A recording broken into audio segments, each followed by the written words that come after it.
Good morning, happy people. I hope you're having a great day today.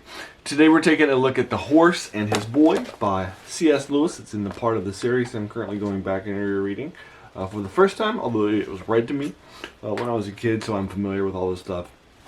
The Horse and His Boy was the fifth book that was published in the Chronicles of Narnia series, so we're reading it fifth out of seven. Now, it's actually recommended to be read third because it's actually set contemporaneously with The Lion, the Witch, and the Wardrobe, and it's during the last chapter of that when the Pevensey children are ruling Narnia for a few decades, and three of those children are going to make appearances, and the fourth one, Peter, the High King, is mentioned several times during the story. So all four of them are supporting characters in this overall story, which is pretty cool. It's also set in a much bigger country that has a strong Arabic feel to it. It's in a desert. A lot of the people have their names, the places, and so forth. So it feels like it's much more of a sort of a Middle East sort of feeling place. It's been run by in sort of a Muslim feel to it, if you will, which is pretty cool. It gives you a different place than the European British feeling Narnia, and so I do like that you're getting a better feel of the world in a country called Kellerman. Our main character is a boy in Kellerman.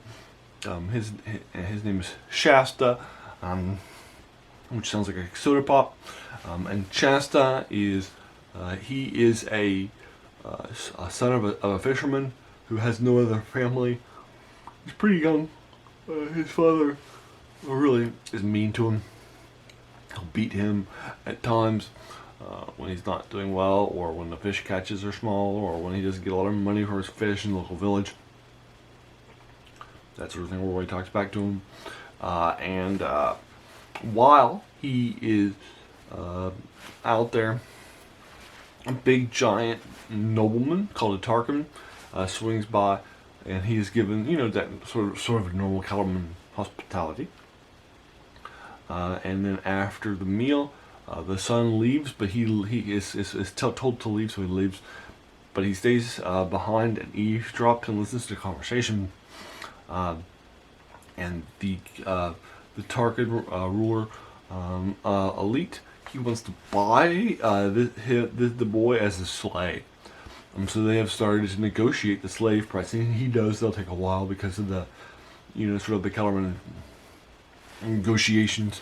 One has started at 15 local coins, and the other one has started at 70. So they'll obviously come down and they'll spend time negotiating, right, and talk about it. He also learns while he's overhearing it that he was adopted by his dad. His dad found him in Kellerman. His dad found him as a baby floating from the sea that they go and they fish at. So he is heading down that way. He's relieved to hear that, although he definitely doesn't look the part of a Kellerman. He has a fair skin, fair hair, and that sort of thing. And while he's listening to him, he starts to say, a horse, that is the Tarkin's horse, starts to talk to him and says he's a talking horse from Narnia. And so the two of them decide that they're going to head over to Narnia and escape to northern Narnia. And that's basically the first, chapter or two of the novel. What's the key framework defined as this journey to Narnia?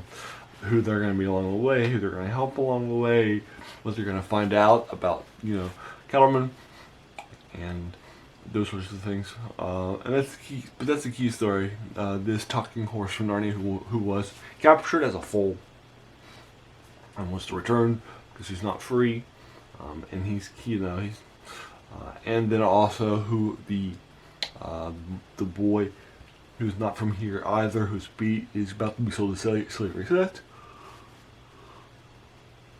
those two have a lot in common. So there you are.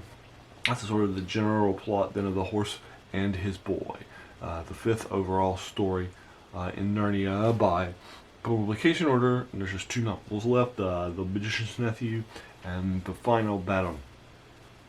But if you read in chronological order, then it would be the third book you read. It's interesting. This is the only book in the series where there isn't somebody who is sent to the plane of Narnia, or its surrounding environs from our world. Our main characters are all from this world, although obviously the Pevensey children are from our world, played by our characters. But again, which is pretty cool. But again, you'll see that these people are, not from our world. The boy isn't from our world, and one of the girls that he meets along the journey also isn't from our world either. She's actually a native Kellerman noble girl. So you'll find neither of those two, which is pretty cool. It's a different way of writing and approaching the Narnia series, which I enjoy. I do like this novel, giving it a 7 out of 10. Now, why am I giving a C.S. Lewis novel and the Chronicles of Narnia, which are one of the most beloved series in children's literature, just a 7 out of 10? That's a great question. It's because after reading it, that's what I think it deserves. When you go back and you look at the language, when you look at the confusion of pronouns, C.S. Lewis isn't a wordsmith in the level of J.R. Tolkien or C.S. Lewis also is the same as Ursula K. Le Guin and her FC series, or Lloyd Alexander, or some others that are writing fantasy for children or young adults, J.K. Rowling.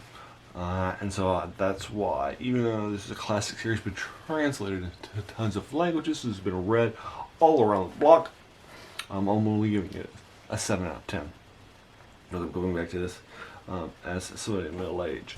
This is the first time I've read this series, so I wanted to read it. I thought it would be fun, a project for y'all.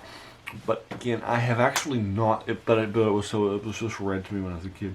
So I'm familiar with the story. This story, The Horse and His Boy, has been adapted a few times to stage and to BBC stuff, but not that often. It's deeper in the mythology, and so it's not that common, but it has been adapted occasionally. There you are. I'll go ahead and leave you to it. Have you read The Horse and the Boy? And His Boy, rather. What did you think of it? Did you like it? Did you dislike it? Did you agree or disagree with my thoughts on it? If you thought it was more than a 7 out of 10, what do you think it was? If it was less than 7 out of 10, what do you think it was? I would be more than happy to engage you with your thoughts. If you want to talk about anything from spoilers to reviews and that sort of thing, I would be more than happy to review it for you below. If you enjoyed this video, why not hit that subscribe button? Because there's going to be a lot more of these to follow in fantasy, science fiction, and horror. And then finally, I want to thank you so much for taking some time out of your day and investing it and watching my video. We all have so many things that are happening in our lives, and we're pulled in so many different directions, right? So the fact that you spent this time with me is incredibly humbling, and I appreciate it. So thanks again, and have an awesome day.